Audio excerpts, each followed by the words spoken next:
that, so you should see a flag come up in front of you accepting the recording. Yeah.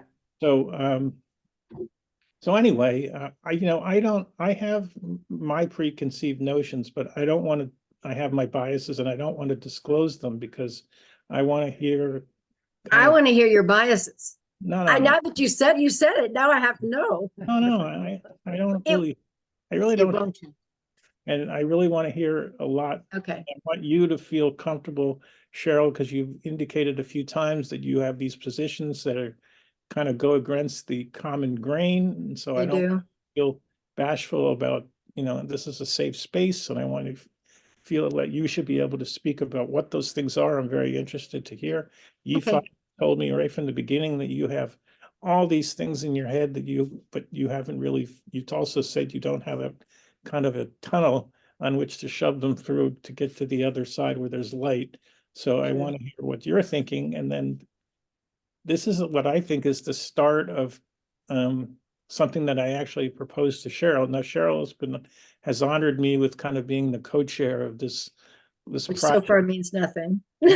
Right, but it maybe turns into something. At least we get to chat, so that's something. But anyway, and so to bring you up, Aoife, because I know that you're definitely in like the driver's seat with us with this. So we drafted a letter, which I'm going to send to you. And we wanted to share that letter. Originally, we wanted to ask people if and when the next committee meeting would be held with like the people who were there at the beginning, right, at the first meeting. And then we sort of had a chat. And then Cheryl proposed a survey, but now is pulling the survey off the table. It wasn't a survey. I just wanted to ask the question about dates and times. I didn't want a whole survey. Okay, maybe it got mixed up. Okay, go ahead. So, and then I just got announced. Here we go. Oh, Jeffrey. I have my surgery for my neck surgery on the 14th, which now allows me to plan because originally it was supposed to be the end of February. And now we're in the middle of February and I wanted it at the end of February because I don't have to think about it for a month, but now it's March 14th. So I now have better logistics on what we can do. So what I was wondering from my perspective, I know who the people are like you, Ifad, and you, Cheryl, who have shared with me commitment to this project and the idea of wanting to put a shoulder behind it. And I was wondering if it makes sense to do these kind of, it's now 2-on-1 right now, but eventually with each one that I convince to come into a quote 1-on-1, it would be then a 1-on-1 with others who have also like you. So the next one would bring in like a Jackie, for instance, and the three of us would start to talk about Jackie's ideas. And before that meeting, I would share the recording with Jackie and advocate that she listens to it so she understands what we're talking about. First of all, I wouldn't go forward with that unless we are the three of us are in agreement with something like that. But I think it might allow people to have more conceptualization opportunities rather than trying to say it in a big group, to say it in a much more intimate, sheltered and safe space group. So that's my first, which wasn't in the discussion when we wrote the letter. But as I talked to you, I started to think about maybe these, and it'll be interesting how today's meeting goes. So maybe we should table it. Should we go forward until we have this meeting and see how it goes, and then we'll come back at the end. So I'll start with you, Aoife. You can take the floor, talk as long as you want. I only will have an hour today, which is disappointing, but I have to go somewhere. And then we'll pass it over to Cheryl, or you and Cheryl will talk about ideas, and I'll hear the recording. So take as much time of the hour as you want, and go. Okay. No, I need to stop because I can speak forever. But I guess it's like a brainstorm, as you say. So it shouldn't be like a monologue. It's just to think together, and it's always the issue of time. When you say let's do it 1-on-1 again and again, people should hear the recordings. Most people do that as beside their life, the regular thing that they do. And then it's always the challenge of time, how long people would listen to recordings.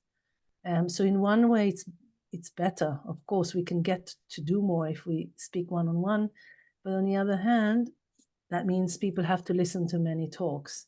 If we do it in a group, perhaps taking some topics, perhaps a smaller group would decide what would be priority for some topics, and then do the brainstorming with few more people, or that could be.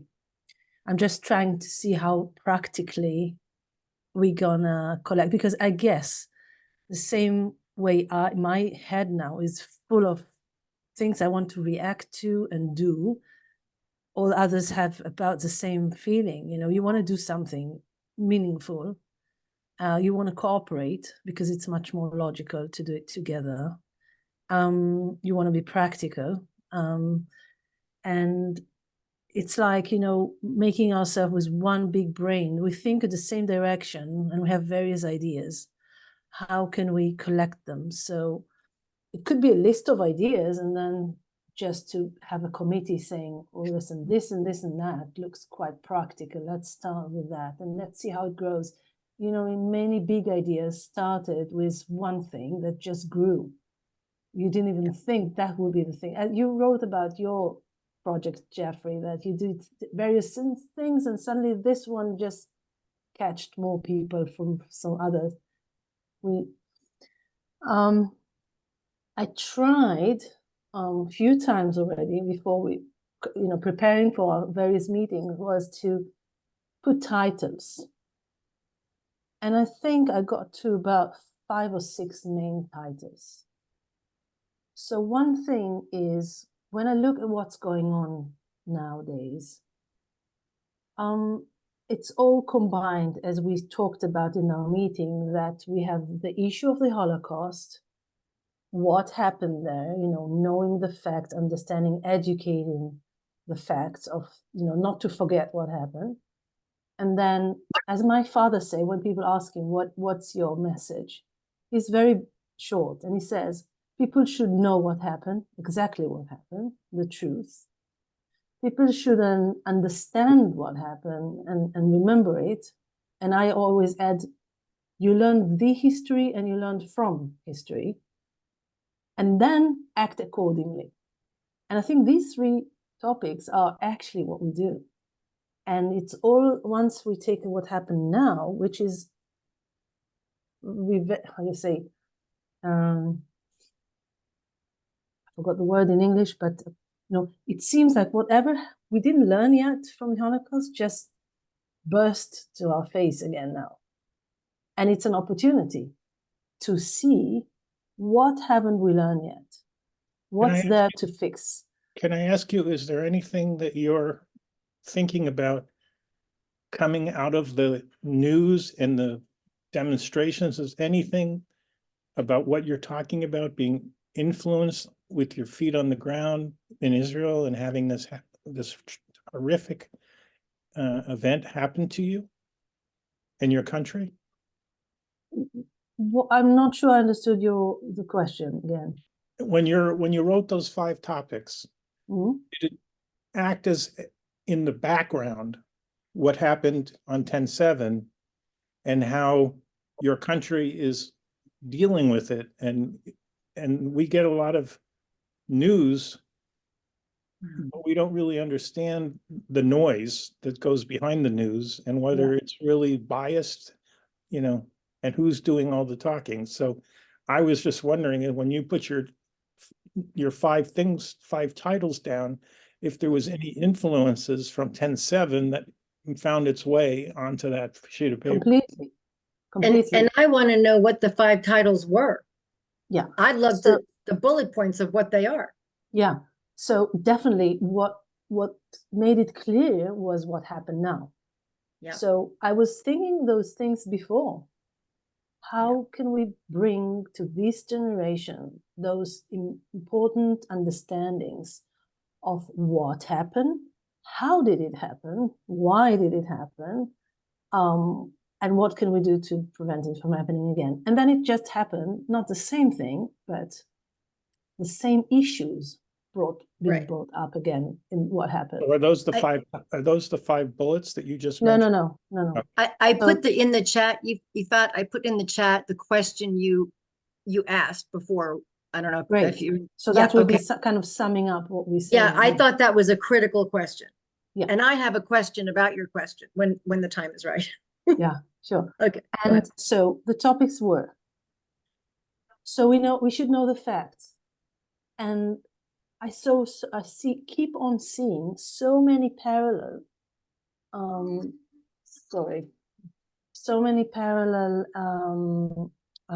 processes that allow the Holocaust to happen, and they're up again. And in one way, we have so many people who haven't learned those lessons, and they keep on doing the same mistakes. But on the other hand, we do have people aware. So one point is, how do we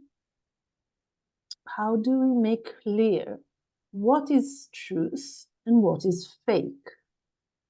Now, we have to keep in mind that truth has many angles and perspectives. And what is the truth? True for one person is not, there are facts, but even we should know the facts, and more things would be true. But still, we understand that some people see the same scenario in various eyes, which is part of the diversity we want to educate about. That even the same events could be shown, different perspectives, see them differently. But still, there are facts. And what's happening now, we have loads of fake, which happened in the Holocaust. Again, that was a tool, is to use ignorance and misunderstanding and just not knowing the facts. So you could use people, they don't understand the facts, so you can easily trick their minds, brainwash their minds. And the best weapon against ignorance is, education and knowledge. And then people are more, they're likely to think more, in a more logical way. So they used that back then just to tell people things that were wrong and brainwash the people as well. So one point is, how do we give a route or a place, a platform to bring out the facts? Facts about the Holocaust and facts about what happened here.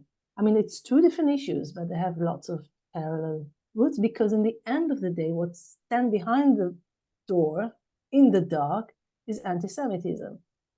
Old-fashioned anti-Semitism that each generation get their own different masks.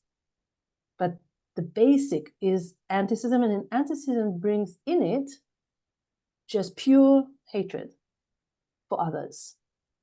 And that makes it more general. So facts, a platform for facts. We have historians, we have amazing mini-series and documentaries that collect amazing people collected facts and knowledge that I feel, where should we put, we have people around Europe and America asking us, we hear so many things and diverse things. How would we know what is true? Who should we listen to? And I think one of the main goals should be, or one of the plans should be, how do we create a platform that brings facts?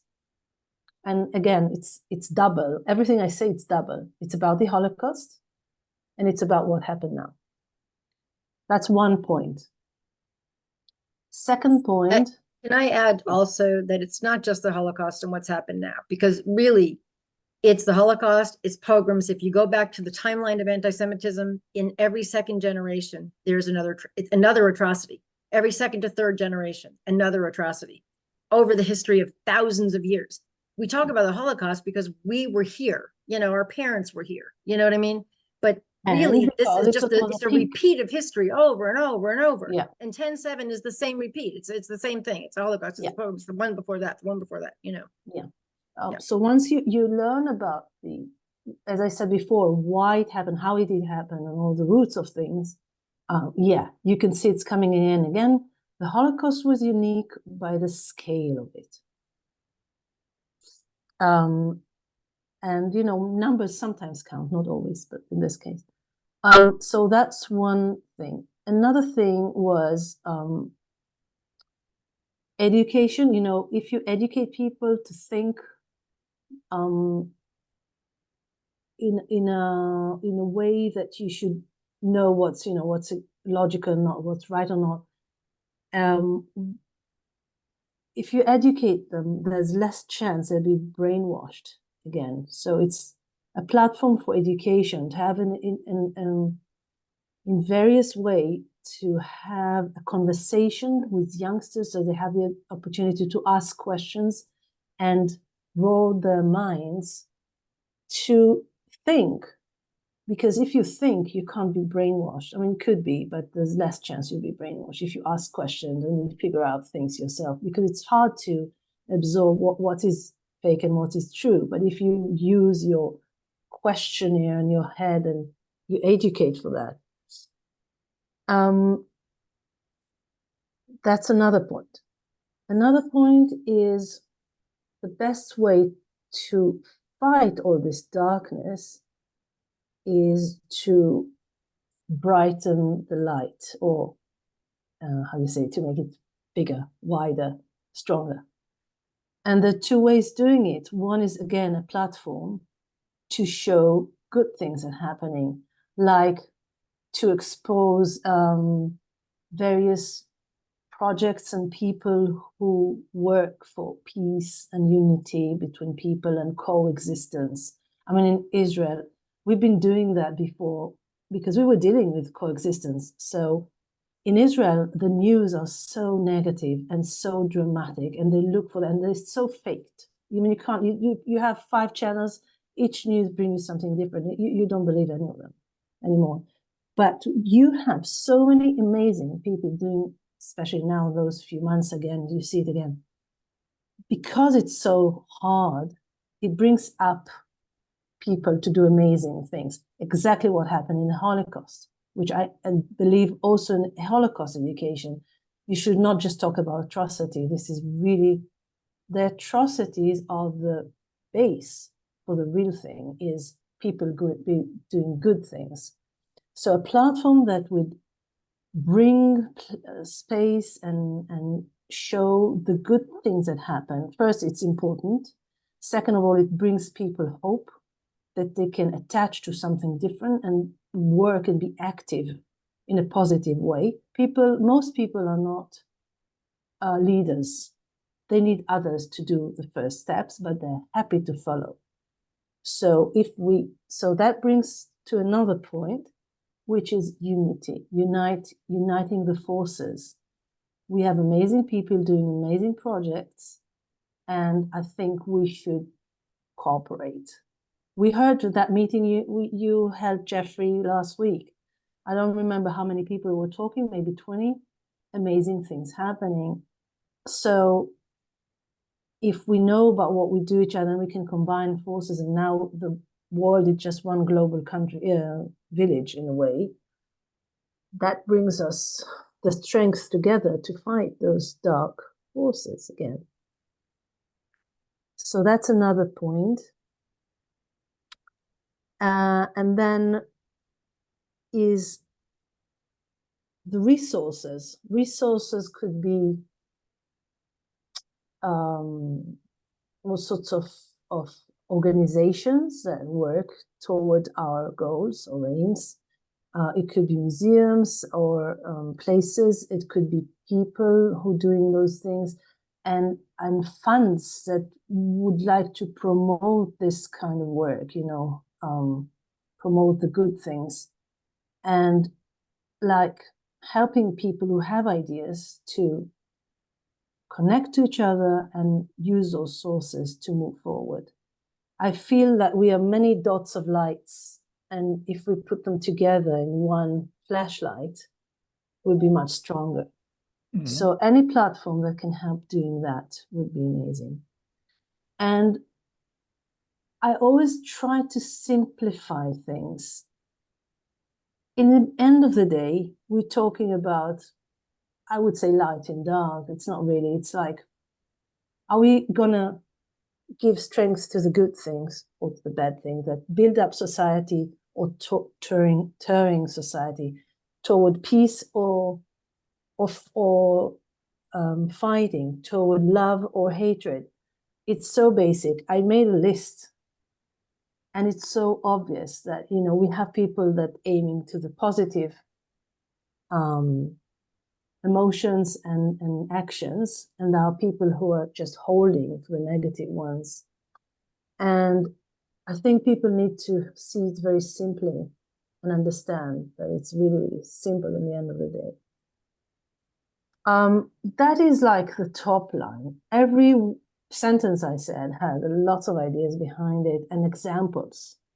When I talk about people who doing like good, amazing projects, I have few names of people or organizations that do those things. And in my head now, I have a double bubble. One was for the Holocaust education and all around that. Now it's all about what's going on now, because what we're seeing here, it's turning of it's just what in the Holocaust, the Nazis, who had such a negative agenda, managed to make the Jews the evil ones and the one who are the danger of society, and they are the rescuers. And now somehow the terrorists are managing to do it again. And instead of the word seeing, you have terrorists, you know, they want to conquer Israel and they want to conquer the whole world because they have an agenda, and they manage to make all of Europe and America see just upside down and make Israel the evil ones, which is easy to do once you have a war, if you look at the certain angles of things. But it's exactly the same mechanism. And by the way, I've seen an amazing documentary saying that during the Nazi times, Hitler and the head of the Arab region, they were cooperating. Yeah, and the Arab people, legions, were trained in Germany, and they were brainwashed in the same way. Yeah. So we have the same root. Mm-hmm. Yeah. And someone wrote, you know, on May 8th, 45, war was over. Where did all of the 10 years of propaganda, of books, of films, of people, of organization, where did they go in one day? They just vanished. No, they didn't. They went underground, and they never died. We don't even know if Hitler died, but that's another thing. Books didn't die, agendas didn't die, they just moved underground, and they're still there. So now it's Iran, and now it's, you know, what Hamas is teaching. We now, once Israel went into Gaza for the first time, they entered schools, hospitals, schools, kindergartens. And you look, I collected photos. They taught their children exactly the same way as the Nazis taught their children. The Jews are monsters. And you see a puzzle, for instance, of children of the map of Israel, and you see children dressed as Hamas people with guns in their head, 2 years old, 3 years old children with guns in their head, slaughtering, you know, freeing Israel with Yeah, we've weapons seen and these. They've shown these videos. We've Yeah, seen these I videos mean, everywhere. this is brainwashing, that it's exactly the same kind of. And we have quite a few Arab Muslims who were living in Gaza, brought up in Gaza to this kind of education, and saved their souls and went out of there. And they are one of the most active fighters against that, because that's the abuse of children in the worst way. And they know it. And they can't understand how come the West don't see that. It's so easy to make people confused. So And can I'm I, looking for a way to put things in order, can I because ask you, it's quite simple once when you have you- a platform.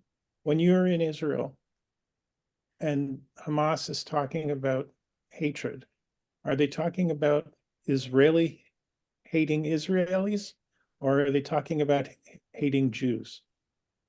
You talk about who? Hamas? Yeah,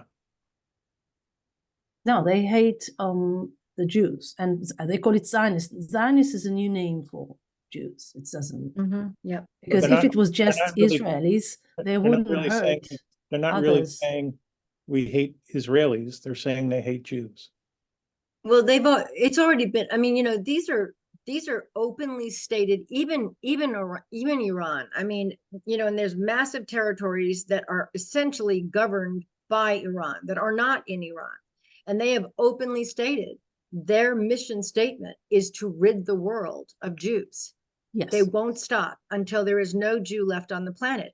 We saw an interview yesterday with 3 Hamas men, and they were sitting with their masks and guns, and they were saying very calmly, we want Israel out of our land. This is our land. We want them out. We won't stop until they're out. Now, it seemed even for a moment, I thought, oh, he means Gaza. No, he means Israel. We want no Jew in Israel. Israel is theirs. It's according to them, no Jew in Israel, and then no Jew in the world. I mean, this is openly stated. Okay, well, I was just clarifying. So I'm going to switch and listen to Cheryl. Can I ask you to put those 5 bullets in chat so we can preserve them? Did you see that I was typing as she was speaking as well? No, I haven't. Okay, seen. I put a bunch of stuff did you see that, Ifat? I put a bunch of stuff you said in the. No, I don't see the chat. I see You don't see the chat? Well, Okay. I could open the chat, but then I don't see. See if I can both Oh, see you okay. and the chat. Let's see. Okay, so if there's Yeah. anything that's missed, just stick it in there. So now I want to have a half hour to because to You listen. don't need a half an hour. No. I want to hear some of your viewpoints, and this is very interesting. Okay. I also wonder why both of you think this isn't a social media, like what we're discussing here is really important, and I think it would enable us, and part of It's fine with me. If you want to put it on, it's fine with me. I didn't know how it was going to go, and I'm okay with it. I agree with you. with I agree sharing with you. your ideas. And because I'm thinking about building a new YouTube channel, different than what I I'm have right here. programming on, just for this topic. It's time for an anti-Semitism revolution. And so just like I have the 144 programs on the GCHR YouTube channel, I would start posting these conversations on the in the anti-Semitism revolution channel, which I think part of our job at the beginning is a recruitment job. I have to find more people like you and Cheryl who are absolutely invested in this topic and want to have some action as an output to this. And in business building my whole life, I realized there's something called the 80-20 rule. I've spoken to Cheryl about this. Only 20% of whoever we talk to will become interested. The rest, as you indicated, are followers, and they're happy to kind of do something. Yeah. But the 20% is the muscle. And with only 20 people in our original community, and I went out to thousands of people and invited them to come, and only 20 were interested to show, and those people were interested had intensity. You could feel it in that meeting when they each introduced themselves and they wanted to get involved. But we need 20s multiplied by 10. And in order to do anything substantial with this project, and I think that the start of this effort is all about recruiting. So we got to find the other muscles to bring them in. And I think that using social media and using YouTube and using the platforms that are already built to try to recruit people into this effort helps me with these discussions, because I think they're fascinating. And I know certain people who will see these will also be fascinated. by what's going on. And then hopefully that will rise to a point of, getting a hold of me or one of you to indicate. And there's also probably in Israel, the people that you're talking to who are looking for someone to, that could help get it out. And I know, Cheryl, you probably have you have a community there, and there are people there that you can, and I have my community, which this is all started from. So I think it would be great if you would all agree that we can put the recording out. So I'll say, I think we all have that. And I haven't heard you, you want to shake your head yes or say something? Yifat, so are you okay with it? Yeah, I'm not sure I completely understand. No, I just want to take this recording and put it online. Okay, but we have to be careful, because maybe when we know more, what we more exact what we do, because that can draw people who are positive to us, and that can also draw others. So we have to think whether. Can I be excused for a second? It's my son from the army, just to make sure if it's nothing urgent. Sorry, yeah, just a second. יוצ'י? היי אהוב שלי, בסדר, אני באמצע זום עם אמריקה, מה שלומך?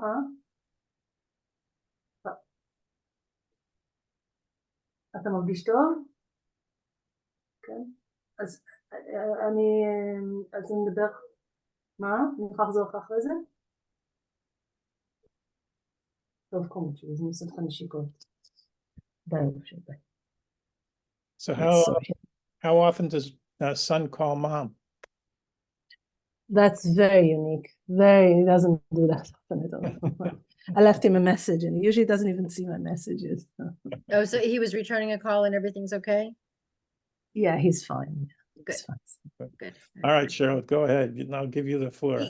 You know what? I'm going to tell you, this is, as I was listening to Ifat, I was thinking, I don't think it's time for, honestly, I don't think it's time, but I'm going to tell you, my feeling about this, and it's not, and I'm not brilliant. I didn't come up with this one day. I was taught this. I learned this in my studies. Okay. But my feeling is that we have seen this anti-Semitism since there were Jews, since almost right away it started. I mean, and if you look in the Torah, it started in the form of, Amalek and the tribe of Amalek. And it talks about, and I'm I'm a lover of Torah. I am a very Torah oriented person. I see all of this in the Torah. I don't see it as the Holocaust happened and then 10/7 happened. I don't see it as like that at all. I can see it laid out from the beginning of Judaism, even before, and the beginning, and then to the arc, the story arc of the Jews to today. And I also see, I mean, I don't know how familiar you're probably. You thought you might be more familiar than Jeffrey. I don't know, but the sages have told us to try to read the Ha'azinu every single day, and I did that for 3 years. It changed me very deeply at a very deep level. And read the Torah. What is the Ha'azinu? Is Deuteronomy 32. It's Moses's last speech to the Jews before he dies, and he essentially predicts. He said it begins by telling. It says that he's witnessing, their heaven and earth are witnessing against us, against the Jews, because what he says is, here's the deal. Basically, I'm going to give you the quick and dirty. I loved you. This is from the Creator. I loved you. I kept you. I fed you. I nurtured you. I put you on my back and flew you to the finest places like an eagle. I nurtured. You were my baby. And he talks about this. And then you threw in with the nations. Basically, you did this, you did that, et cetera, et cetera. And then it hasn't even happened yet. And it literally said, you're going to do this. You're going to do this. You're going to do this. You are not going to do what I asked you to do. What I asked you to do was to become a nation of priests and to be a light to the nations. Instead, you're going to go, you're going to live for yourselves, you're going to grow your families, you're going to take care, you're going to acquire and amass, you're going to do that, you're going to, etc. You're not going to live the way I told you. So I'm going to let the world have its way with you. and they will pummel you, and I will allow you to fall, and they will almost kill you. And it even says, if they didn't think that it would be by their own hand, I'd let them kill you. But because I don't want them to think it's them, I want them to know it's me, the creator, I won't let them kill you. Right before, as you're gasping your last breath, I always say this is the Arnold Schwarzenegger Torah portion. He says, I'll be back. And he comes back and he remembers, it says, I remember everybody who ever basically laid a hand on my Yeshurun being Israel, his endearment for Israel, my Yeshurun. Anyone who's ever even scratched my Yeshurun, I keep that in my memory. And he'll be back just essentially to save Israel. But the unfolding of it is so clear to me. And then all of the portions, even where right now we're in Mishpatim. I mean, it's so clear to me. And I love all of the things that we're talking about. I love the education. I love how Jackie talks about the arts. I love all the didactic ways that we want to go out into the world and teach people. But my concern is let me look at the first thing you said, Yifat. You said, what haven't we learned? I can't find it. I remember you said, what haven't we learned from the Holocaust? What have we yet to learn? And I wanted to ask you a question. Who's we? Are we all the non-Jews who are victimizing the Jews? Or have we not learned something? And that's what I think. I think the core is us. I think the core is us. No Jew in the world, Jews, no Jew wants to hear that. And the reason no Jew wants to hear that is because to them, it sounds like, to us, to Jews, it sounds like you're blaming the victim. I'm not blaming the victim. I'm saying we have to get in the game in a way that we have never before, because for centuries we have been teaching, we have gone into schools, we have a million documentaries, there's an entire Holocaust month practically, it's pummeled, nobody in the world doesn't hear it, see it. We talk about the Holocaust endlessly. People don't even want to hear it from us anymore. It's like, stop being such victims, oh my God. They don't want to hear it. And we're gonna shove it down their faces some more, shove it into their, There's something they do want to see. They want to see light. They want to see Jews do what we were supposed to do to begin with. Bring them light. Bring his light to the nations. We're not doing that. So, as I said, no Jew wants to hear it, and I don't believe for 1 second that this is the place or that we're ready for that. So what I'm ready to do is just be here quietly, witness you guys, type, facilitate, and help you create projects to do what you want to do, and I'll hold the intention and I'll bring prayers. How's that? Why do you feel that we're not ready? I think it's something that is very unenticing. I think it leaves a bad taste in the mouths of many Jews. I will tell you though, Jeffrey, I did tell you, we did do some workshops on this. I know, but it's not about many Jews. It's about who we select. Okay. To put in muscle. But I want to. Good point. I just want to say, I just want to toot my 2 cents in it. We have the ability between the 3 of us right now, because there's not anybody else except the other 20 people. And I have no idea, like Mark is writing his own book. He's off doing that. Jackie's doing his art thing. I have no idea. They have commitment, but they may have commitment to their own world. Right. I chose to have the 3 of us together because I felt out of that meeting, the 3 of us were in similar mind frames, sandbox, the same sandbox. You thought you wanted to say something back to Cheryl. Yeah, I disagree with you with one thing. I agree with every word you said. One thing I disagree. I do think it is time. I do think there are many people who are. You just blew my mind. I'm so happy. I can just do a happy dance. Me too. Now, Jeffrey knows what he's talking about. You have a good sense. And I tell you what, Cheryl, I deeply believe. I'm very happy you said what you said, because I didn't even think we get to this level, and we just jumped. We just leaped now. We did the leap Okay. I literally, I'm And not I kidding, love have that. tears in my I eyes. love that because, you know, I'm looking for this kind of people. I mean, this is Wonderful. light and this is lighter light. What I'm saying is, let me put it right. The world is changing completely. When you ask me who is we is humanity, humankind. We are one. It's about time we understand it. And people in the Holocaust, my father was a light worker. He knew that. He didn't know it logically. He just lived it. It was obvious to him.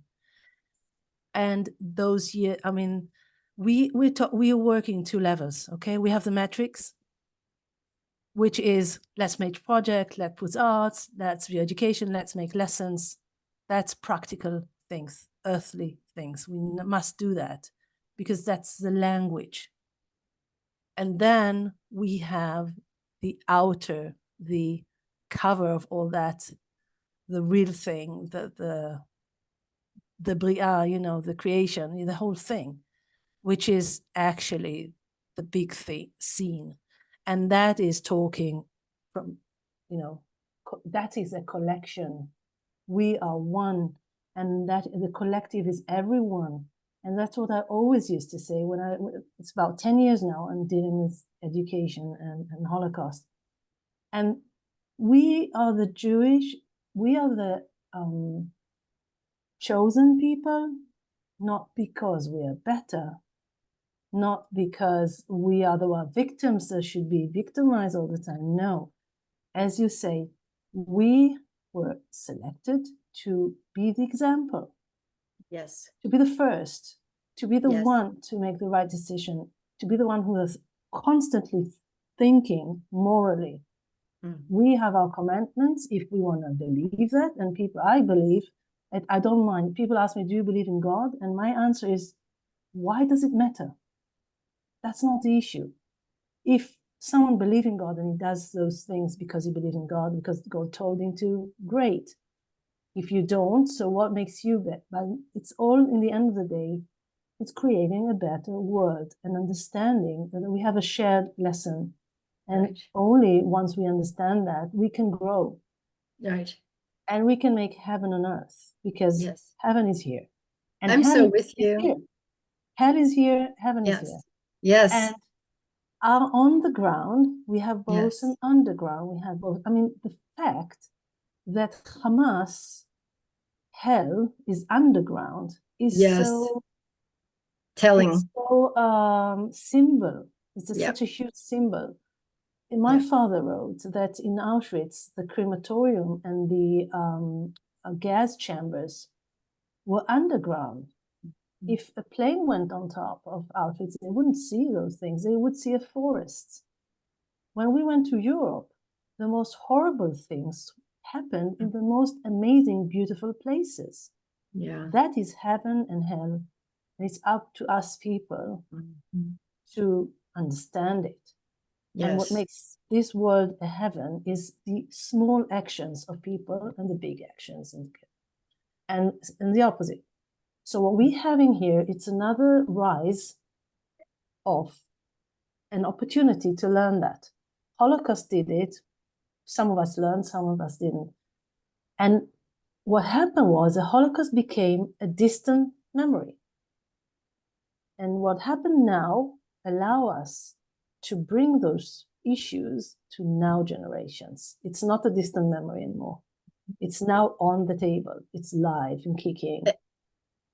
I feel that what is happening because we haven't learned, and we haven't grown, and we haven't done what we're meant to do. That's my feeling. I believe this is the way that the Creator uses to pressure the Jews, to put pressure on that vessel and push us to unify, to become unified. We're the Bechor, we're the firstborn. We are all one. If we don't take the position of the firstborn and learn how to draw light for the world, it's going to end. Literally, I believe Israel is the Rosh of the world. I truly believe that. The soul of Israel And what? Heart of the word. Well, I say the Rosh because it's Yeah. because What is the without Rosh? it's I the think What the is the state Rosh? is more the head, but we The are more head. the heart. But yes, okay. well because it has to as the Bechor, when you think about a family, you think that is the child that is between the parent and the younger kids that brings the, you know what I'm saying, brings Yeah, the yeah. The Okay. tone, the direction. Yes. True. And it just remind you that before October 7th, Yeah. it's been a constant, horrible time, not horrible, let's say it differently, a very challenging year in Israel. And I don't know what you saw in America, Yes. but millions Yeah, of all those Israelis protests, yeah. every weekend At they are each other, standing in the too. street. Yes. Why? Because we had that struggle of what would be the face of Israel. Now I see the Israeli government, now current government, which is, if you take Trump, all the bad things of Trump and just multiply them, the whole government, not whole, but 60%. That's what we have. Horrible, horrible people and horrible agendas. And I take the Hamas, not comparing those two at all, but that government to Israel, it's like the Hamas to the world. They are tools. I see them as actors, the sub-acts, how do you say, it's not the main actress. They are the one who are sub-actors. Yeah. Okay. The supporting They have actors. a role. They have a role to wake us up. That's not the issue. They Right. are very much the issue, but they That's are right. here to wake us up. That's I see the exactly darkness as something that just have to annoy us enough or hurt us enough to wake up, Yeah. as you said. Yeah. And it's our role to wake up, not because we are better, not because we know more, and not just Jews. Because I see light workers, Arabs, Muslim, Christian. I heard yesterday an amazing talk with one of the Israelis, Muslim Arab woman. She's just amazing. And she was talking about that. And you see the son of Hamas, we call it the Green Prince, how he talk about those things. And we have people from all religions. I live in Haifa. Haifa is a unique country in Israel and I think in the world. The amount of religions that live together here, it's not a coexist. It's not a coexistence. It's multi-existence here. And I believe we should connect. We not should be just Jews because it's so powerful when if it's a Jew and a Muslim, a Christian, Jews and Baha'is or whatever. If we stick to the same ideas and we do, the leaders, light people are everywhere. If we stick to the same, then we cross religious. It's not just anti-Semitism. It's pure hatred. Jews are just, it's a one mask of hatred. Hatred for vain, hatred for no reason. People not unfounded thinking. hatred. Yeah. So it is, again, anti-Semitism is stronger because as Jews, we are the example, but it's just hatred of others. So one of the things that I would add to this whole didactic idea or bringing things to schools, if you guys are still actually into doing something like this, I would love to see, and I've told Jeffrey about some workshops that I did in the past that went over way better than I anticipated. I would love to see some of those brought into schools. They essentially, I called them overcoming hate. It essentially teaches people in circles. It's a kind of a circle up and have discussion, but it's not just open discussion. When you say schools, what age schools? Well, you guys had, in the big meeting, we talked about going into talking about the work that you did. When I didn't do it in schools. No, this wasn't in schools. It was in the community and churches and synagogues. Okay. So I'm talking about now. I'm talking about who attended those meetings. Were there older adults, people, our people, young people, a mix? Not young people. No young people. All adults. The reason I'm saying this, and it went very, very well, and it was difficult work. What it essentially did was we went around and we answered questions. Everybody answered questions. And we started to see, at first people are on their best behavior. then we see where the divisions start happening, and the stronger and the stronger and the stronger divisions, just, like that. And then the key and the critical thing is learning how and helping sort of facilitate getting above those divisions. We don't have to change our minds. Nobody persuades anybody. No mind is to be changed. We learn how to get above that, even though we have all those conflicts underneath, and to connect above those divisions, to unite at that level. At that point, those divisions are like, they're almost, not, what's the word I'm using, like joyful. They're almost like something that we use everything instead of it has to be one way. We learn how to use it all, but we have to get up here first. It's a very old methodology. It's not an easy methodology, but it can be taught not too difficult, without too much difficulty if people have a little bit of time to do that with younger people, even high school, junior high school, to give them a way to start looking at that. That's a game changer, in my opinion. Go ahead. So you have facilitated those? Yes. Now, Yes. Do you have an outline, or do you have any documentation? Yeah, I can find the old, yeah. I mean, I have it somewhere. Yes. Would you consider being the voice of a recording that could be scalable and digitized so that we can invite schools to come to us? We don't have to go and exert energy to go to schools. Right. School teachers understand what this program is, and we I then see. bring school people into an online environment, which is all the screens they love. Right. And therefore it doesn't scale when you have to go out and you Mhm. talk to 50 people at a time. It Right. scales, you can digitize the message, and it becomes on demand, and people Mhm. who are in their own time can read and visualize and see what's going on a screen. Right. Yeah. Now, I want you to noodle on that, and what I don't know I'll what noodle on it. I don't know whether you're capable in your current environment and with your medical, whether you can devote Yeah. yourself to that, but maybe that I have some ideas.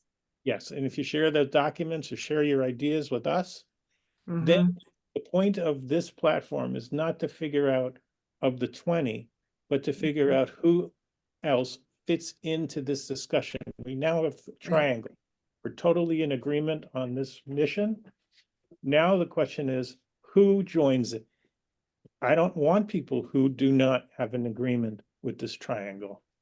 I only want people to join us who understand this is the platform. Mhm. I didn't pick this green logo by accident. I had Yeah. this graphic built, and that word Yeah. revolution, and I'm going to add into this graphic. I'm actually just authorized it today to make it anti-Semitism revolution. Mhm. That's what I've been calling it. Right. That's it. I've been walking But- around calling it And anti-Semitism. eventually I might drop the script, but right now I'm Yeah. keeping, and it could be eventually just anti-Semitism revolution, which is this concept. But I'm using the three of us, or the two of you, to extend our people recruiting platform. So we need to figure out who fits into this recruitment effort, Yeah. not who fits into a 10-7 or Mhm. Holocaust or arts or music, but who fits into the fundamental discussion, and who wants to put muscle into having this be the platform. And The intention. I mean, with that intention, we that's can the do three of all us. those things. That's why I Yeah. insisted to have the I three. must say, Go ahead. I must ahead. say that I wrote to you, Jeffrey. I had an inner feeling that I didn't feel right, or no, I won't say right. I didn't feel comfortable with it's time for anti-Semitism revolution. Seeing the word anti-Semitism in my way of thinking, it's strengthening the word and the actions. Mm. When you say it's time for a revolution, that's a top broad. level. It's too broad. Under the revolution, we're gonna fight any dark views as anti-Semitism, as terrorism, as hatred, as prejudice, all under the same tree, but you chose the green rare color. When I see you and I see it's time for a revolution, I mean, you look like the Messiah now. It's amazing. Yeah, doesn't he? I mean, it's I with love this. I'll tell you what I I thought can when I see was you, you know, looking. putting your hands like that, and When I was looking, I'm thinking revolution. I'm thinking this is beautiful because revolution is like teshuvah. It's like turning around. It's true. right. And it's also recreation, evolution. but you want I to know. use recreation. That's I too know. I love high. it. No, I love it. Revolution, and you know what? Revolution make people want to act. Yes. You're gonna draw the youngsters. They love revolution. That's their Yes. age of revolution. And I say to my teenage children and students, that's the age. We want to rebel. We want to change what we Right. think is wrong. And my blessing to the young people is never be a how is it, revolter? I don't know. Revolutionist. Yeah. Yes. And never lose that. When I was a teenager, when I was in youth movement, people used to say, well, you're young, you're naive. One day you're going to wake up and understand it's, you know, it's too naive. And I'm 52 and a half. And I'm You're very still there. proud to say I never woke up from that. Love And I it. never will wake up, because that's Right. waking up. That's That's waking up, understanding that is possible. And that is what we're supposed to be here. We should fix every day everything that we can to make a better world. So the top is to make the revolution. And I do believe, and by the way, I've been going through a spiritual voyage through my father's work. I never believed, understand the connection, but I'm connected to various people around the world who talk about a revolution, and it's nothing to do with the religious. The opposite, by the way. The religious might even stop some, I mean, might be a kind of a challenge to, but I don't see religious as an enemy, not at all. I think it's amazing too, but the idea is that we are above that. It's, we should aim. Now you said overcoming hate, yeah? And I was saying coexistent. Now, when I try, as I said, I was trying to prepare to this meeting. Now I see that it's the reason why I couldn't prepare, because you can't prepare. You just have to be what's coming. But I did try again and again. And the last page I did, the title I put on is, it came to my mind last night. We should create, I called it the love legion. Legion, you say? Legion? Religion, like love. No, legion, like I mean, legion in Hebrew. Legion is the army. It's kind like of army, but it's a nice way to say an army. Loving, like, no, that's not The love legion. Legion, love Legion. Legion. Yeah. Love Legion. The chat. Put it in Legion, love Legion. That's yeah, we have terrorism, we put it- have armies. I'll put it in the chat. Wars. Love Legion. And we have to be equally powerful and even more powerful with the opposite force. And the opposite force is love. And revolution, let's make a love revolution. My logo in my title is All We Need Is Love for years now, because that's it, that's the answer for everything. But I don't want to talk too high. I believe, as you both say, that I agree with you, that the slogan is, it's time for revolution. It's time for change. It's time for people to wake up. I have a whole notebook starting with saying, it's time. It's time to wake up. It's time to understand. It's time to understand what's terrorism. It's time to understand what is genocide. What is anti-Semitism? What is hatred? What is the basic words that have been thrown out now, being misused, apartheid, words. Mm-hmm.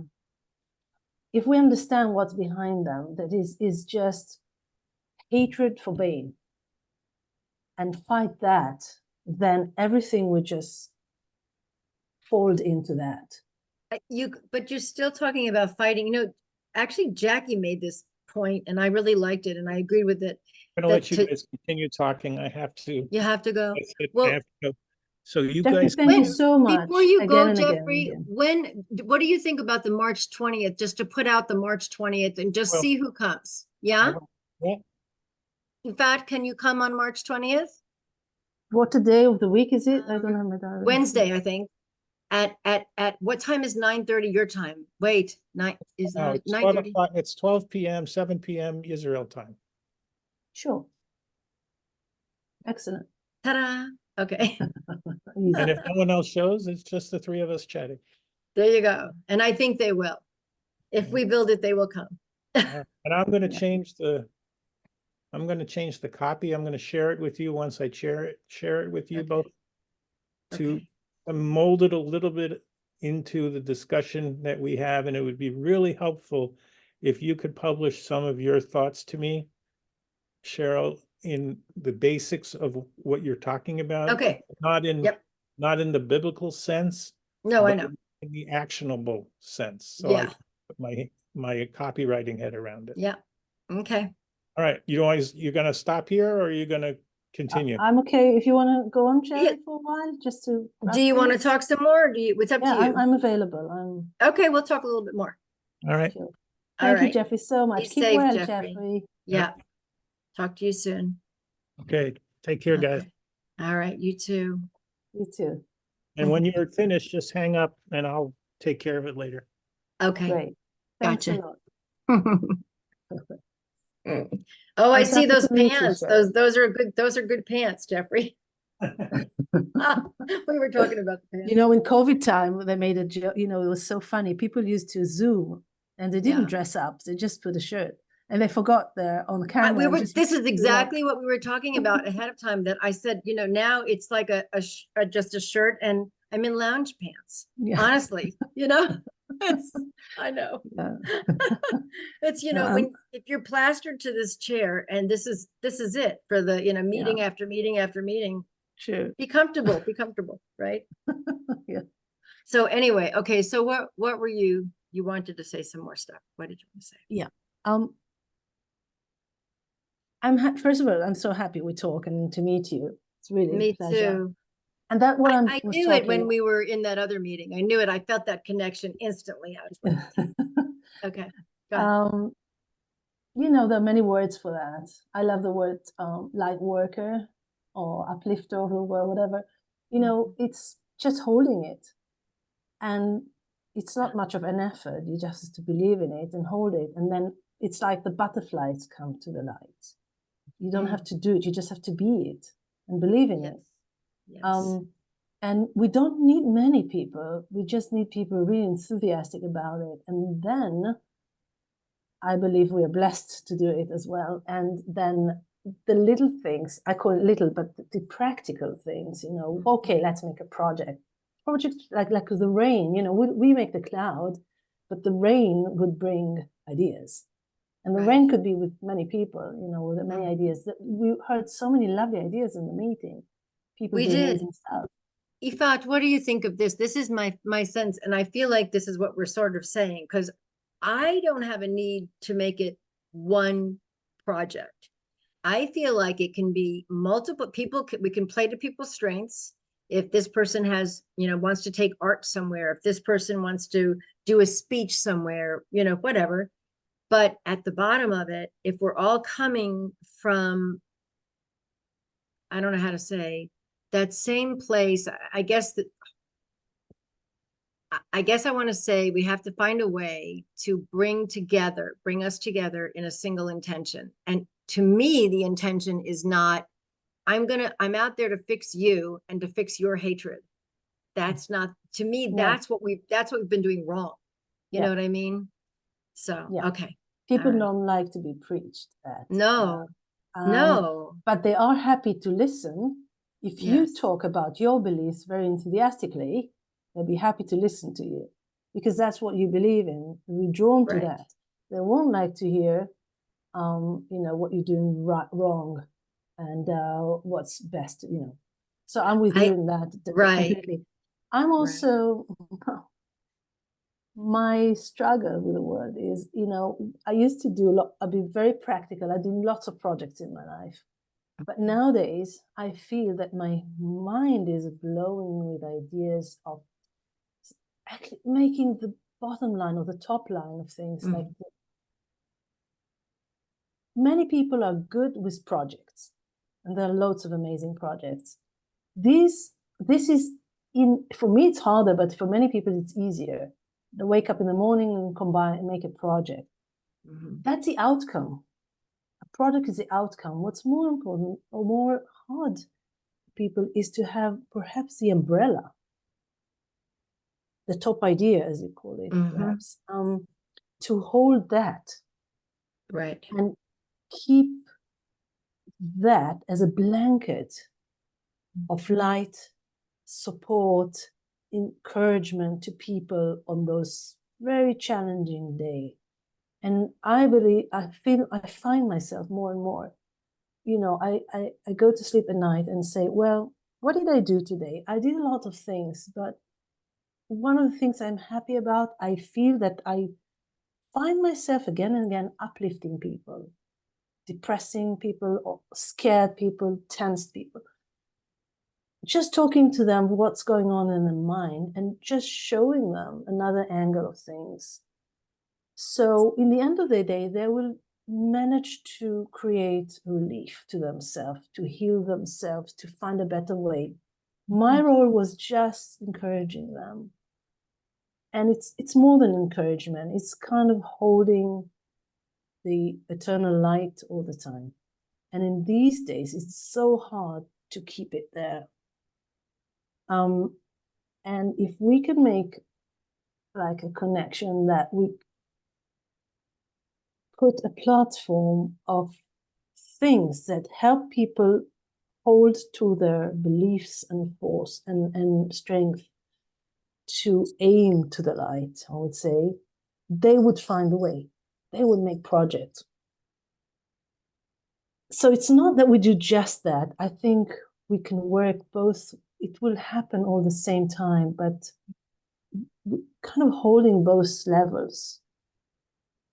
And that level of holding the hope, right, and belief, just by talking to each other, I feel, my heart is kind of just grew in this conversation so much, because it's so inspiring to meet people in the same mind, and there's so many others. It's just that we are used to be quite of individuals in our, right. sometimes stranger. Well, you said it earlier. You said it earlier, and it is exactly correct. We are dots of light, and once we unite, that's a great light.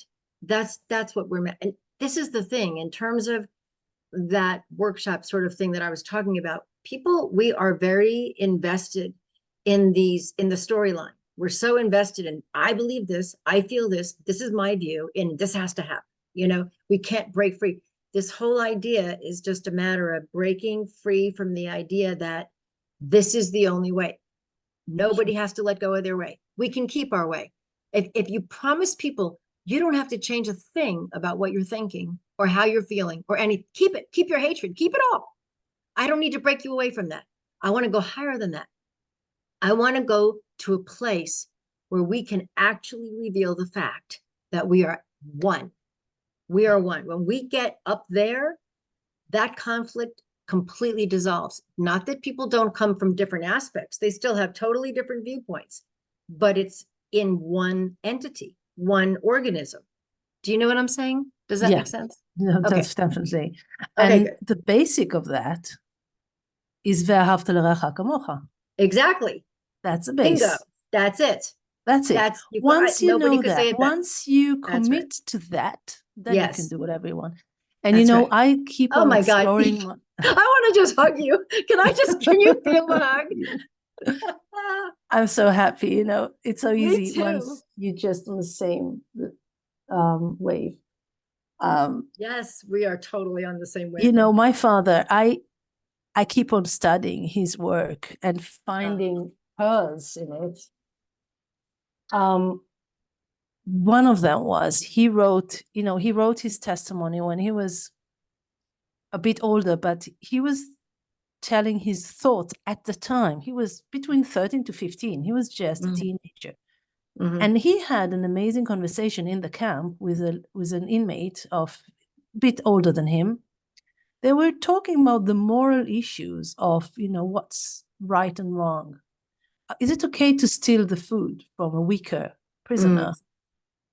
So they said that the Ukrainians were bullies, they were strong people. So they used their physical force just to grab things. And the guy told my father, well, you, the Jews, are not better than us because you don't use your arms, you use your brain, but you trick them into giving you things. So what's the difference? What's the difference? These kind of conversation are mind-blowing. Yeah. And the end of that, all sorts of issues, moral issues came to this conversation. And the end of the day, my father says, I came to a conclusion that I am not in a position to judge anyone for anything, as long as I can allow myself to oppose to someone. Everyone can do whatever they want. It's all okay, as long as you don't hurt another soul. That's the red line. Everything else, do what you do the way you want to do it, just don't hurt. And if we can agree on that, then whatever is behind those lines has to dissolve, or have to be out of the human territory. And because of so many years that humankind was so under hatred and dark forces, or whatever you call it, we got used to that. If you think otherwise, you're naive, and you have to fight for your life, and you have to fight or flight. You have to keep to those in order to survivor mode. And when Jeffrey brilliantly wrote, it's time for revolution, this is part of what I see as revolution. It's time to let go of that mode. And the only way we can let go of that mode is to put those people who are threatening our well-being out of the lines. They should be condemned out of the line. And if the extremists of the extremists would be there, most people would leave that. They will join the majority that want peace. I still believe majority want peace and want coexistence. And I do believe that the leaders are the one who grabbed the torch and the forces of leading, and just take us to the wrong places because they want the power. And the way to hold to the power is to bring people under fear and hatred. That are the basic, easiest emotions to rise in people. Yep. So most negative leaders in the world, including Israeli governments, this present government, they use exactly those tools. So again, I do not compare in no way the Hamas and our government and other governments, but I do compare the way of thinking. I make others fear or ignorant, or diminish them, or put them as victims, and I am their savior, and God, and that would give me the force of the people, and that's exactly what we see now. Yeah. I'm curious, maybe I don't want to devolve into a political discussion, but I am curious. You said a lot of things that I actually agree with and find interesting. I'm curious about how you don't speak for all Israelis, so I'm not going to pretend you do, but how are you feeling about finishing this war, I should say, finishing this war as opposed to a ceasefire? It's a political question. Maybe it doesn't belong here. It's not a political, it is, of course. It's a philosophical question. It comes off of what you're saying. Definitely. Literally. Yeah. Exactly that. Yeah. once the world would understand Yeah. that we have a group Mhm. that, few groups, but actually, Mhm. in all sides, the extremists, they took the leading and they drag everyone to their behaviors. And the middle people, which are majority, still are the majority in most places, they're dragged into that. They don't want to be there. It's a circumstances they have to be there. Like, Yeah. if we understand that the wrong people are pulling the strings and we condemn those people or make those people, I don't know, catch them, prison them, or whatever, illuminate them, unfortunately, some of them. Are you talking about in the Israeli government? Everywhere.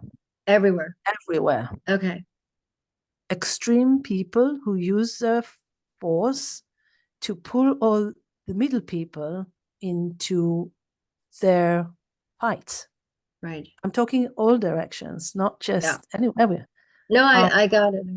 And I mean, once the world will understand it, I mean, Israelis know it very good now. Mhm. Most Israelis. I mean, some Israelis would choose this part, this way and this way. Mhm. I must say that Hamas, in their behavior, if we won't stop them, it's not, people say, oh, they already won the war. No, they haven't. They have lots of power, but the last word haven't been said. It's far from there. And if we make Palestinians Mhm. and the rest of the world understand who's the real enemy here, then there's a chance. And we can't stop the war as long as we have the people who are threatening to destroy us openly, as you say. They don't, Right. I mean, 7 of October is just the beginning. Right.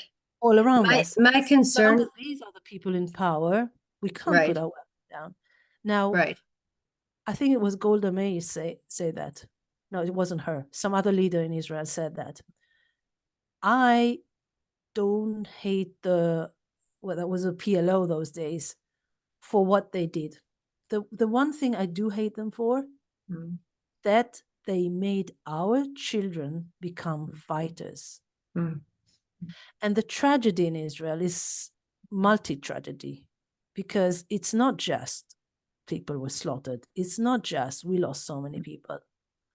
It is opposed to the Gazan people, that not all the people, but the government, the Hamas, and many of the people, they educated their children to kill and be killed for good reason. They believe it's sacred to be a jihad, to kill yourself for the cause and kill others for the cause. Yes. Right. That is what they're educated for. Right. In Israel, we educate our children to be peace fighters. My children, all of my children, and they're not unique, all participated. Seeds of Peace, peace drums, multicultural programs. That's what we do here. We educate our children to be peace fighters. And hundreds and hundreds of people who were slaughtered in the party, it was a peace party. They were dancing for peace. Many of the people in the south of Israel who were slaughtered were peace fighters. Many of the people who slaughtered them were their own workers. Oh, they God. thought Gazan people deserve a better life, and they should work in Israel. They should get medical treatment in Israel. They run projects helping children, educating children, because they believed if they will help the Gazan people, they won't hate us. There was a woman in the south. She made for 8 months a peace project with a photographer from Gaza. They funded a cooperation for peace by photographs and something like that. 8 months they've been working together, hoping for peace. And it ended up that the same guy she worked with Whoa. participating in the slaughter. Oh my God. So you can understand the depth Ugh, of the yeah. of the devastation we feel here. Yes. Okay, so I want to It's not I want to say just that. the slaughter, it's what Yes. happened to our belief and what happened to us as the peace group in Israel. Yeah. How can we talk about, we deeply believe that Yeah. everyone deserves a space to live. But Yeah. Gaza, people don't understand it. Gaza was a Palestinian state. Israel left Gaza in 2005. We dragged out all Jewish people's amazing settlements, prosperous settlements in Gaza. We just literally dragged people out to leave Gaza alone and give them independence, hoping that the world would nurture the place and that would start the two-state solution. Yeah. What we got the world giving millions of money, of dollars to a group, including Israel. The Israeli government for 20 years funded Hamas, believing if they would give them money, they would sit on the money and be happy and quiet. Yeah. And just we have at least 700 kilometers of tunnels under, full of weapons, Right. endless weapons. Right. And most of the Gazan youngsters are being army of killers. Right. But so Willing and let me happy just to slaughter us. understood. But I want to just and I completely agree with you in every single solitary detail, right down to the we can't stop. There's no way to stop. And also what I said earlier, a two-state solution isn't even a viable thing right now. I don't know if it ever will be, but it certainly isn't viable when you have people it could saying, be once if the Palestinians and many of them know that. If there's change. But here's the concern I have. I don't think that there's a way to stop, but then I think, okay, let's say success, Hamas is eliminated. Then what? Then Hezbollah. We have, as we said earlier, massive territories. Yemen, Iran, Iraq, I don't remember, Qatar. I mean, massive territories, all with the same agenda. Are we taking on the world? Where's the money to take on the world? Are we going to destroy the world? This is why I'm saying at some point, something has to change at a fundamental level. Yeah. And spread. Yeah. And if you look technically, as I said, numbers don't always count. I don't know the real numbers. Definitely, you don't need many terrorists in order to make the world stop breathing out of fear. And you need much more effort to bring, light workers and peace workers to fight that. But I do still believe two things. One, that most people in the bottom of their existence want to live in peace. Not all of them. The one who are not, some are really deeply brainwashed. Most people still. What are you doing? Hang on one second. Yeah. What are you? Okay. I'm hearing crackling. I guess. Go ahead. One basic belief is most people, if they're not brainwashed deeply, they want peace. They live in peace. Yes. That's one belief I have. Another belief I have, the world is changing. And I think the young generation have more peace lovers and light workers and light believers, people who don't want to fight, and they deeply understand it. I think the new generation are more and more into that. Yeah. And again, it's easy to rise up hatred and fear. But that's why I keep on thinking, what would be the best way to open the light? Once you put a light, flashlight, not how do you say a big flashlight, a huge light, then you can't. Let's just call it the Ner Tamid. What the heck? Yeah, once it's on, it's as I said before, you have the light, you have the butterfly coming to. exactly. If Yeah. you go in a dark room, you just need a little candle to Mm, light the darkness. that's right.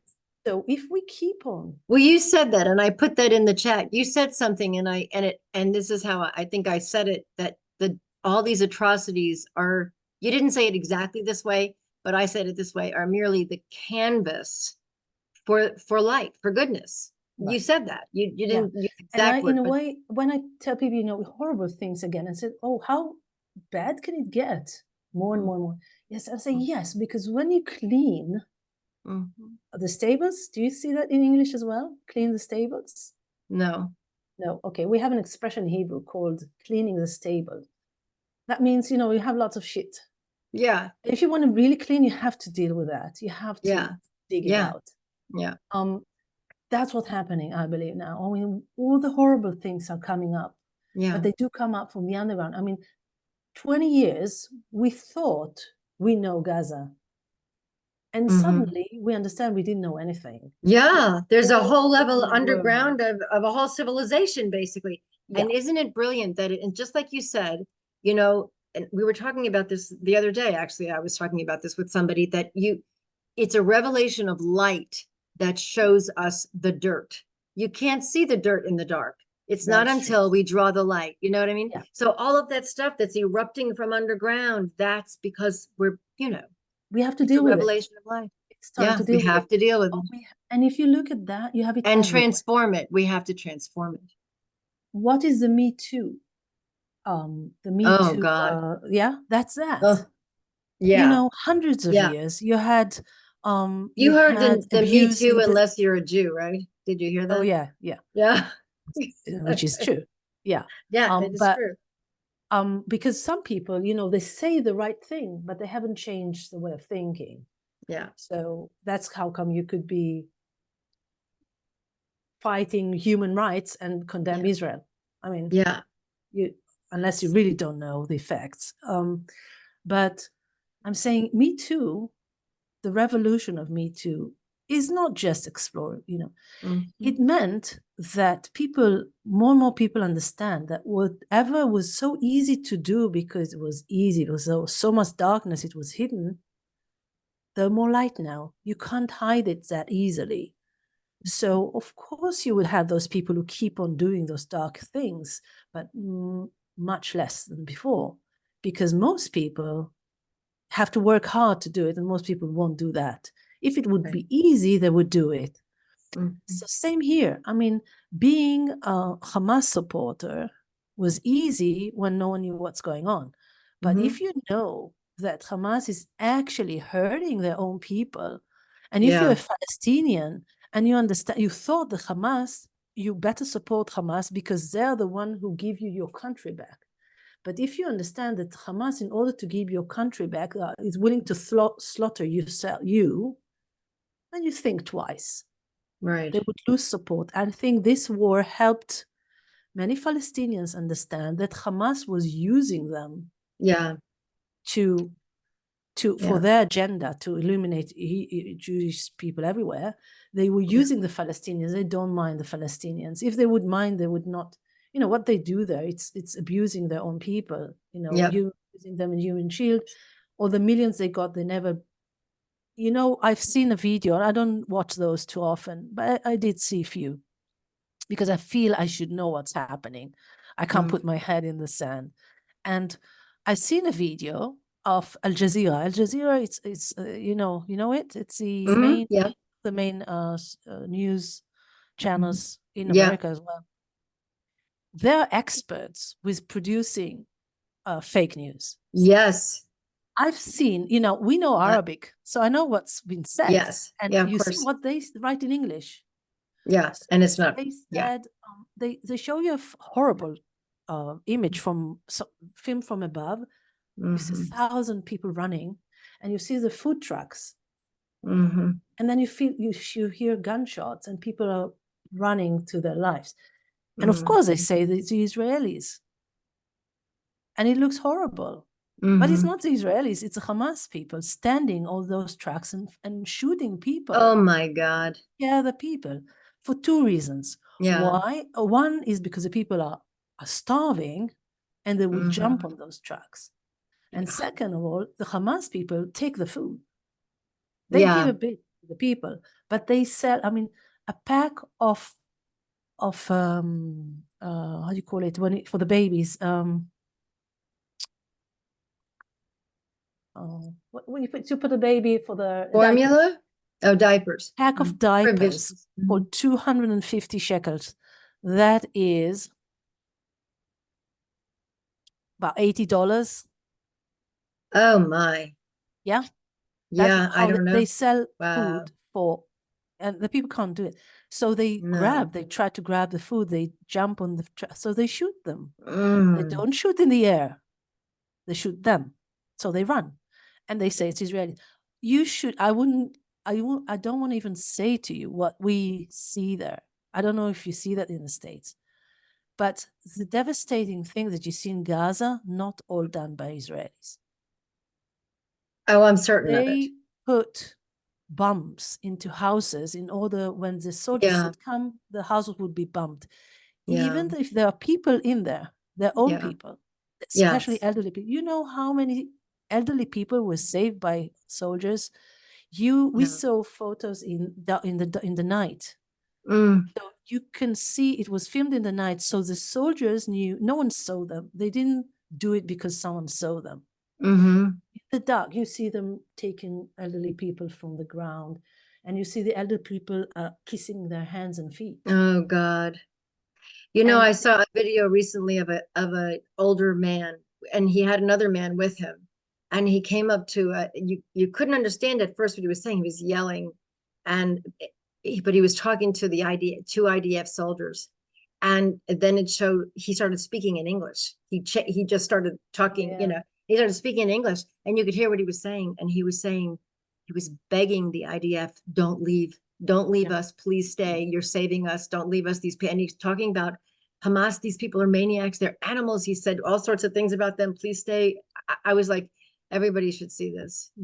I said a few times that it's unbelievably horrible thing that happened in Gaza. But if you look for something good that might grow out of that, is that most children and people of Gaza haven't seen a Jew. They just heard of Jews. Right. How horrible they are. They are animals. Like the Satan Nazis. himself. Like the Nazis did. Yeah. And for the first time in their life, they see soldiers, and we see, the amazing videos. Like you see a scared child hiding behind an Israeli soldier, and he's hugging him. For that child, being brought up that the Israelis are monsters, and he see his own people shooting him, and the Israelis defend him, saving them. Yeah. That is a revolution. And it wouldn't happen unless our soldiers were there. Right. And you see families kissing the soldier, like they couldn't drag the elderly people, so they just left them behind. And these soldiers, when they went to the houses, they saw the elderly people, some of them in wheelchairs, or just lying down on mattresses in bombed houses.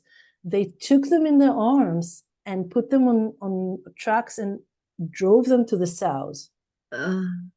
So I hope that the Gazan people, paying a horrible price though, would understand who are the real enemies, and who are their saviors. Yeah. That would make a revolution. And I'm not just saying it. One of the main speakers in America, I have the names, I collect those names now for quite a while. I collect names of people who talk about those ideas. And many of them are Arabs, Muslims, or Christians. So we have people from Gaza saying it, and there's a lady she's from Lebanon. I have her name somewhere written. I can write it down for you. She lives in America for many years, and she's an activist, social activist. And she said, I was brought up with saying that the Israelis are the Satans, the monsters. But I remember I was a child in Beirut in the war, and everyone was bombing us. the Syrians and the Hezbollah, everyone was shooting from our houses, from our apartments. And the Israelis came in and saved us. And when they were shooting, the terrorists, they were shooting into their window, never even hurting the next window. The others were just bombing us without even caring about us. And the Israelis were defending us. I would never forget that. And she said that. And we have like the son of Hamas, the green, we call him the Green Prince, I forgot his name. The guy who, his father. The one who left Hamas, but he's a great speaker. He just spoke to the UN quite a month ago. I have it all recorded. He's amazing. He said exactly what I said before. Yeah, the world should wake up. If you won't wake up, you will find that in your backyard, in your front door. Because if we don't stop hatred, if we don't stop terrorism, the bullies of the class, they will end up bullying everyone. They're bullying their own people. So they would definitely bully you. And bullying is a nice word for what they do.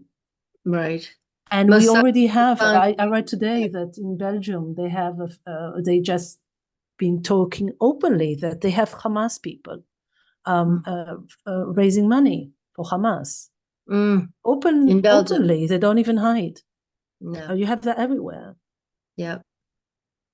So I do believe the word in one hand get more extreme, and the other hand some people wake up, and as more people wake up is catching, I think we have more power. Because people are really fed up with war, and if you provide them with another view, another option, I think many people choose it, including Arabs, including in the Middle East. They're just afraid to say it because their life are under threat. The brave one do speak, they still speak. But the one, for good reason, they're afraid for their life. And that's exactly what happened in the Second World War, in those countries that have been occupied. Although people were afraid to say because they were fighting for their life, you still had those people who helped and talked and kept on fighting. And they did win in the end. Nazism fell. And in the end of the day, all of those horrible, you see ISIS, I remember when ISIS came up, we were sure the world is over. Who can stop them? Who can stop them? Someone stopped them somehow. They've been stopped, not completely, but. So if people understand that Hamas is just another growing root of Nazism, of deep Hamas hatred. is, to me, they're all the same. They're all the same. They're Amalek. To me, it's Amalek. It's the next generation of Amalek. But if people understand that if they unite, they can fight that and they can win. Because if the people in the Holocaust won, then we have much more power now than we had in the Holocaust, and still we won. So and that's one of the things I say, what can we learn from the Holocaust? We can learn to never lose hope. Because even if the most hopeless times and against all odds, people manage to do things. So nowadays we can definitely do things. That's what I'm telling children when we talk. That's one thing I want you to take. Even if you're a child, you can do things. You can make a change, not just for yourself. And those values should be imprinted again and again and again, everywhere, for children, for youngsters, for grown-ups. And if we don't lose, if we won't lose hope, we can always grow.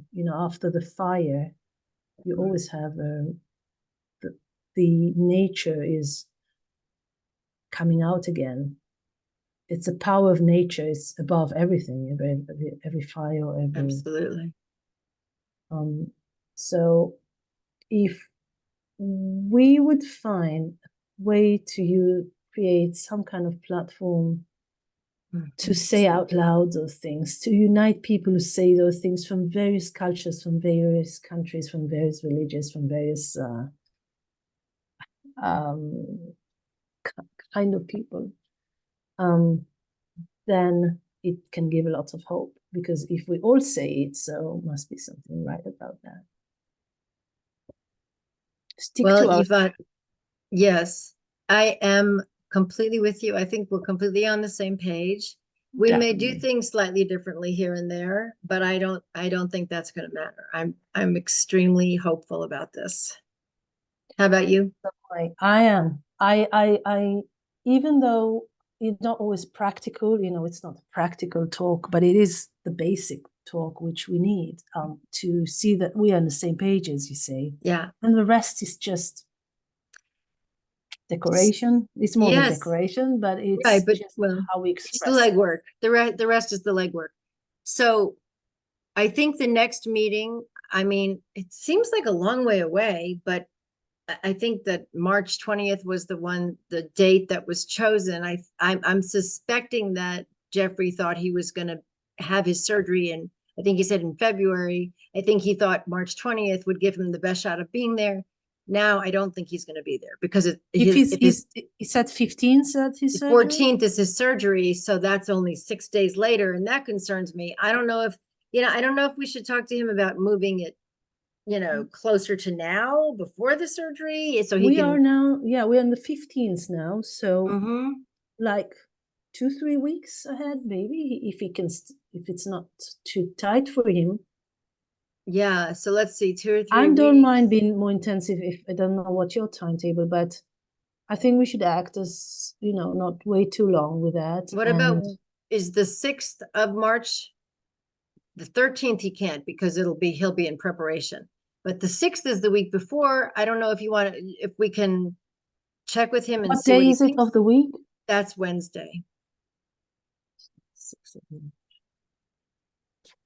It would be, I forgot what, my diary is here a second. Let me have a look. I Okay. think, well, I can definitely do it. I just have to see if anything to reschedule, but 6th of March is Wednesday, yeah? okay, but we don't know if he can do it, but we'll check with him. I'm okay with it. Okay, I'm checking. So that would be, we're talking about 9:30 Central, which is 5:30 p.m. in Israel. It could even be 10 if necessary Central, and 5:30 and 6 o'clock in Anytime. Israel. Okay. Anytime. Okay. Anytime. All right. I don't sleep much. I'm available most of the time, and I own my time, so most of the time I can move things. So Okay. definitely, Right. if I know that much ahead, yeah. Okay, I don't so have let's anything. just, all right, he's gonna listen to this anyway, and I need to get going, but we'll shoot him a quick email and just see if he would prefer that, then he can attend. Otherwise, and if he says no, we'll go ahead on the March 20th, and probably he won't be there, but we will be there, so we'll know what we're doing and how to go forward. That's amazing. Do you work with WhatsApp? I do somewhat. I kind of don't love it, but I do. Like I do if I have to. If I'm forced to, I do. Yeah, because Yeah. I'm in emails. It takes me so long to write. All right. Yeah. I can send you. Well, where's my phone? Hey Siri. no, I'm always asking where she is. I don't know where the phone is. I don't know. I can give you my number if that helps. no, but if you don't like it, I don't want to think. We can keep Doesn't- on. I'm on WhatsApp sometimes. I don't know why I don't love it. I don't know why. A lot of people do. A lot of people really do. Let me just give this to you. It just uses your phone number, right? So I'm My giving number. You see my number? my number. This is my number in the chat. Do you see the chat?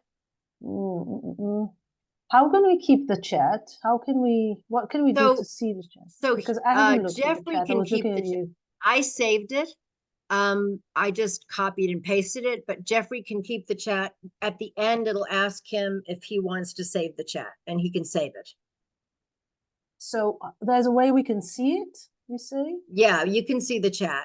Yeah, he'll save it, and if not, I've already saved it in a Word doc. Yeah, it's 151277. Yeah, but don't say it out loud. Don't say it out loud. If he blah blah blah blah. Why? Because he's talking about putting this on social media, and I don't want everybody in the world to have my phone number. Oh, this is going to be on social media, really? Okay, I don't know if you should put that one. Said. I think the next one should be. No, I didn't see the whole number. Yeah, I don't. Maybe not this one. I don't think we should put this one. This is first thinking. Yeah, Perhaps we have to be more settled and more politically correct. Agreed. I want to. Do you have 1 second, or you have to go? I have to go in a minute, but go ahead. I'm going to read you a prayer, okay? This is a prayer I just Please. got a few days Yeah. ago. Do it. May all beings be free. May all beings be peaceful. May all beings be happy. May all beings be safe. May all beings awaken to the light of their true nature. So that's the prayer. I would Sounds love very to- Buddhist. Beautiful, but that sounds very Buddhist. Is it Buddhist? Is it a Buddhist Might prayer? be. I don't know. I just got it and I Beautiful. loved it. Yeah, I love it. Thank you. I got it before I had a talk with children, and I loved that to have that. So yeah, Yeah, that's it's so gorgeous. simple. In the end of the day, Very you know. simple. Yeah, ואהבת לרעך כמוך. We agree on that. So. totally. Yes. Are you rabbi, Cheryl? I am. Yeah. What stream? Reform. Okay, But, my husband yeah. is Reform rabbi as well, by the way. Yeah, I think I would be thrown out of Israel from what I've understood. I don't know. Oh no, we're I know, growing. It's growing. It's growing. I know. Okay. Okay, so I'm Thank gonna you send ever him so a thing much. on the 6th. Thank you. I'm sending you a giant hug. I think I'm so thrilled about this partnership. I really do I feel like am we're too. already like partners in this. Yeah. And March 6th we'll keep in mind, if not March 20th. Yeah. Yeah, I'm also all fine with me. I don't know.